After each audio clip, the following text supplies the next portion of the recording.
Hello, everyone. Thank you for joining me again today. I am so excited to be here. I've really enjoyed this four-part series. This is the last one. This one's on how to deal with the paper monster. We have already covered overwhelm and how you can tame that beast, the money conversation, and time management. These first three areas I know are places that business owners really want to know more, how they can do it more effectively. Recently reviewed the rule, the 80-20 rule, about 80% of our time is spent doing things that are not necessarily as effective as they could be, and 20% is spent doing what really gets the job done. So today's conversation about the paper monster is going to be looking at that 20% rule of how we can do this quickly and easily. I'm Lorna Whitaker. I'm a business consultant. I'm a business coach. I'm a financial skills trainer, and I'm a small business growth expert. I have created a business and a life that I love, and I'm here to help people who want to have businesses that look exactly the same, have a business and a life that you love. So you can reach me through multiple different ways, but the best way is going to be to go and either join my group or go to my business page and make a comment on one of these videos, or all four of the videos for that matter, and let me know that you would be interested in learning more and knowing more about what services I can bring to you. So without further ado, let's go ahead and get started on how you can tame the paper monster. Say goodbye to the paper monster and hello to easy peasy. A lot of what you have heard about how to manage your records has made you fearful about taxes, because most of what we keep for our paper is about for tax reporting. And so people don't know what to keep, what to throw away. And I will be making an offer at the end, but something that you can get to make that piece easy. So there's a 3 easy step method. It's a no-brainer on how you can tame the paper monster and keep it better managed. Now, when I say paper, I'm not just referring anymore to just paper receipts and records. We have a lot of electronic records these days in a way that we never had before. So when I say paper, I'm thinking just not just paper, which is still a big component for a lot of people, but we're also talking about those electronic records that you need to keep track of. So the 3 easy methods are to manage the paper or the records to begin with. So you're going to gather, sort, file. You're going to start thinking about them in a way that allows you to organize them and keep them at your fingertips. And then the third method is to know what's important. So we're going to cover all 3 of those things today. So if you have records and information in the paper form that are really creating a paper monster for you, I've got some really simple tips on how to get that managed for yourself. So first of all, the very first thing you're going to do is you're going to get ready to be ready. This is an amazing strategy for you. So these folders here, I'll show you, they're little pocket folders. Just absolutely love, love, love them. I always have them on file. They're about 1 inch wide at the bottom. They're perfect. You'll need a few of those. Also, gather up some bins or some paper bags or some boxes, and you're going to need about 5 of them. So your files break down, once you've got everything together, your files break down into these categories. There's your temporary files. Those are things that are really only useful for about a year, okay? You have your tax folder. The tax folder is what you need for that year's taxes. One of the first things I do every single year is I create a tax folder. anything that I need to know or share with my tax professional goes into that folder right off the get-go. As soon as I receive it, it goes into that folder. And that folder is good into the first part of the following year because I'm adding to it as the end of year stuff comes in. Then all I need to do for me is to print the profit and loss report, pull up a balance sheet for the year, drop that into the folder, and get it off to my tax professional. It really is that simple when you manage it ongoingly through the year. But we're at the end of June already, and you may find that you have stuff that is not well managed at this point. So set aside some time, maybe 15 minutes, to gather everything up into one place.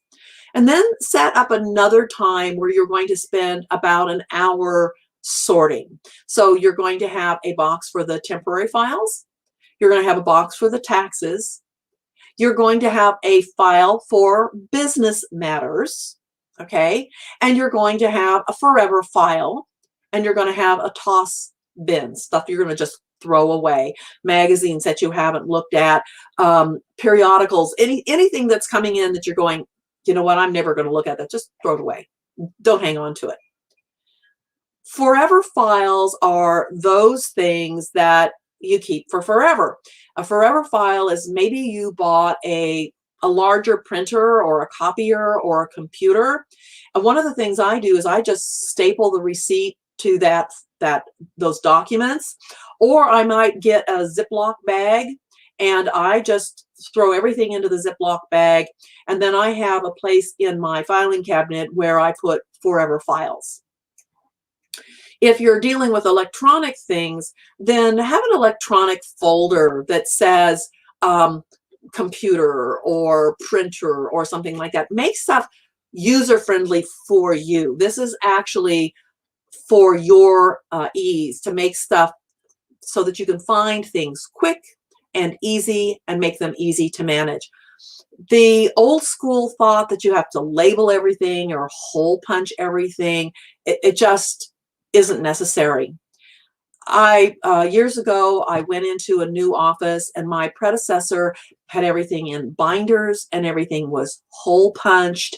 Everything was neatly organized. I don't know how she did it. What is clear to me is that she wasn't doing much of anything else. And my boss really had a lot of things for me to do. And pretty soon I had a paper monster. And I had a stack, a deep stack, of papers that had not been filed. But I noticed that I never, ever needed them except on the rarest of occasions. And because they were organized pretty much by date, the newest on the top, the oldest at the bottom, I could find exactly what I needed. So what I did is I grabbed these folders and I put them by quarters. Now, this is $1 million business, and all it took for me to manage that paperwork was to have a little folder, these bad boys, labeled by the quarter. You could do them by month if you have a lot more. And I put everything in there. If I needed anything, we knew roughly when it came in because my record information was actually being kept in my accounting software. So I knew when a bill was received or paid or something like that. And so that makes it super simple for you. So the temporary stuff is going to be the receipts that you need for that year. Those folders can be kept for the year, then bundled up and put away into a box because you're going to need, for your business, you're going to need that paperwork that's relevant for your business for about 5 years. Not usually less than that. This is a concern that people have all the time, that they worry about how long should I keep that. If you have additional concerns, please talk to your tax professional. But a good rule of thumb is going to be about 5 years, even for your business stuff. I do consider client records to be pretty much forever files. I mean, after about 20 years, they're probably not useful anymore, so you could get rid of them. If you're using electronic database to save stuff, as long as you've got the capacity to save it, you don't need to purge stuff. You just organize it by year. For example, In my electronic tax folder, the primary folder says taxes or tax matters on it. And inside of that, I have the years. So 2019, 2020, 21. So I have them by year. And anything that I might receive electronically for that goes into that folder. Anymore, most of what I receive is electronic. You can scan your own things and put them in. So again, super simple. Step one, go around, gather everything up, then sit down and do a sort and put things into their proper folders and boxes. And so temporary, taxes, business, a forever file, and what you're going to throw away. I don't do a lot of organization in this process. If I just throw everything into those 4 bins, if you go back more than a couple of years, then you're going to have to break it down by years. And I have received people's records where it was 12 years worth of records just loose in boxes. And I used this process to break them down. Sorted them out by that main category, and then I broke them down by year. It was pretty easy to see what I was going to need and what I wasn't going to need by doing that. And it can take several hours to do, but again, break it down into little chunks of pieces, but it's easy to do. And then just have a staging area where you can do the work. On an ongoing basis, to keep these things at bay, you're going to want to start thinking about what these things are when the papers come in. As a habit, when I'm coming in with my mail, I stop by the recycler and I throw the stuff that I'm not going to need away right then and there. For your business, have a bin or a box where those papers go immediately. That's where they go. And then at least once a month, spend a little bit of time. I have a program called the 20-Minute CFO. If you're interested in that, please just make a comment. But it really talks about that 20 minutes a day, a week, a month is an amazing way of approaching managing the financial aspect of our business.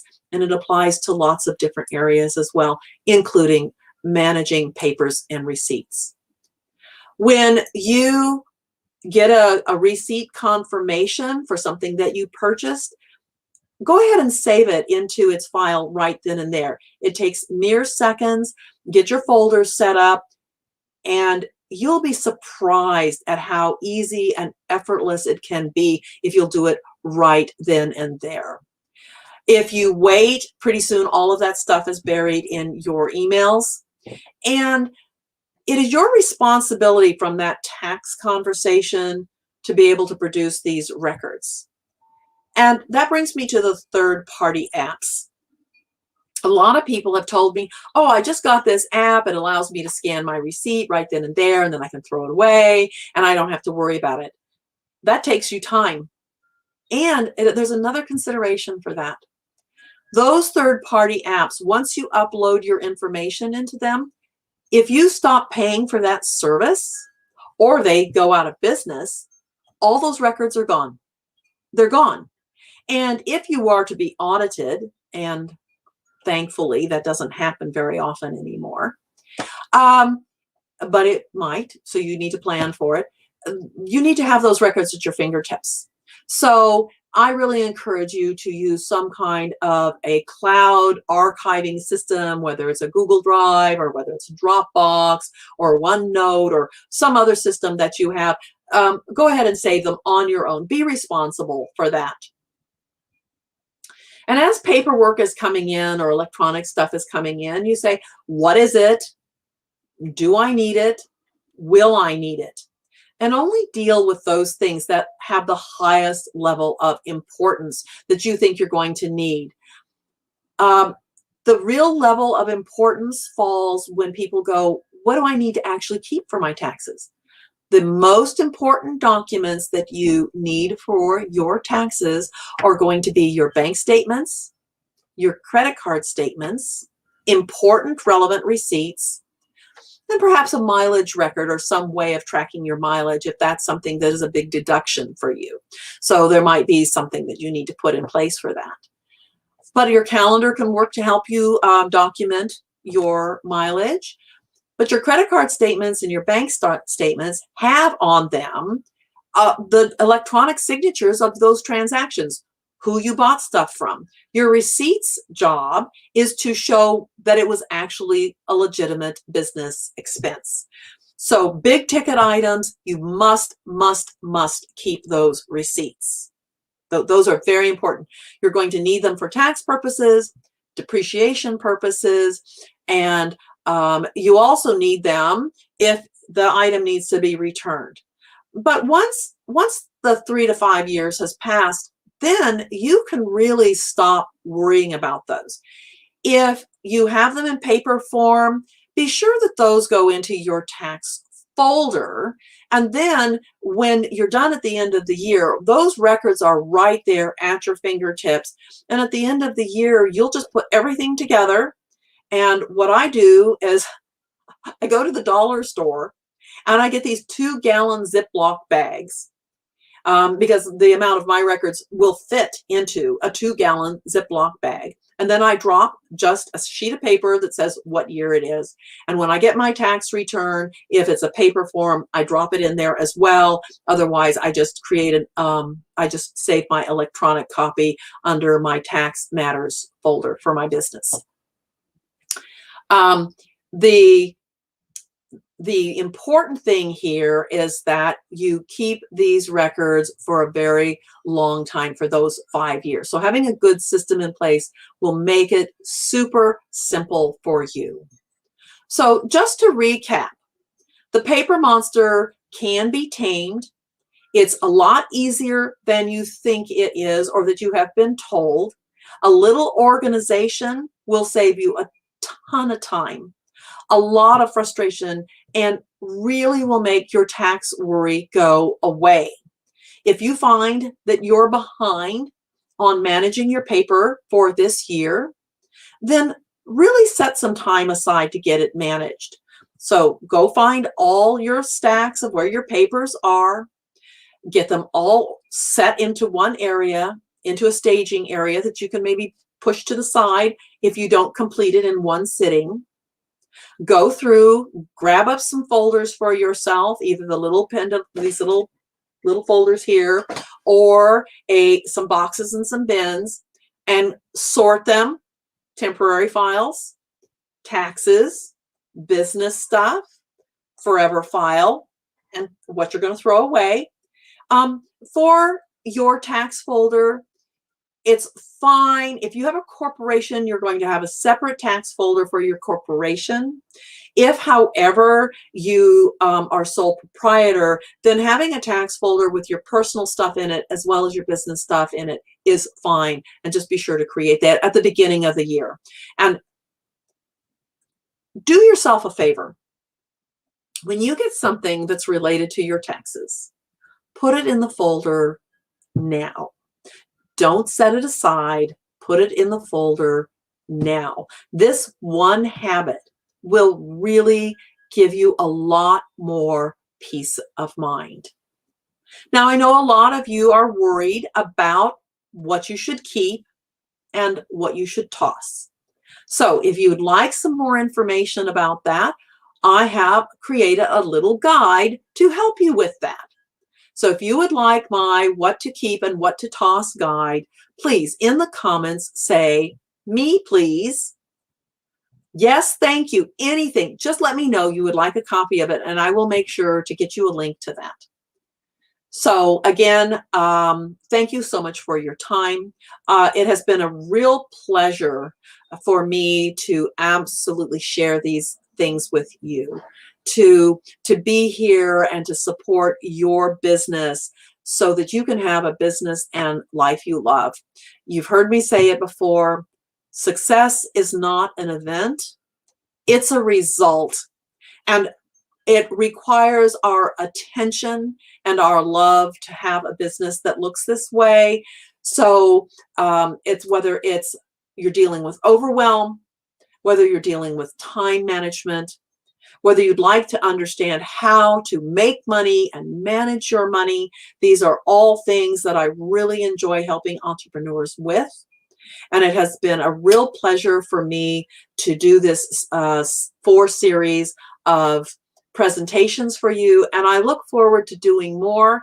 And I look forward to hearing from you. Please let me know, what are the biggest areas of concern for your business? This is Lorna Whitaker signing off from our 4th Facebook Live series. It has been a joy to me to do this for you. Thank you so much. Have a great day and go out there and have a business and a life you love.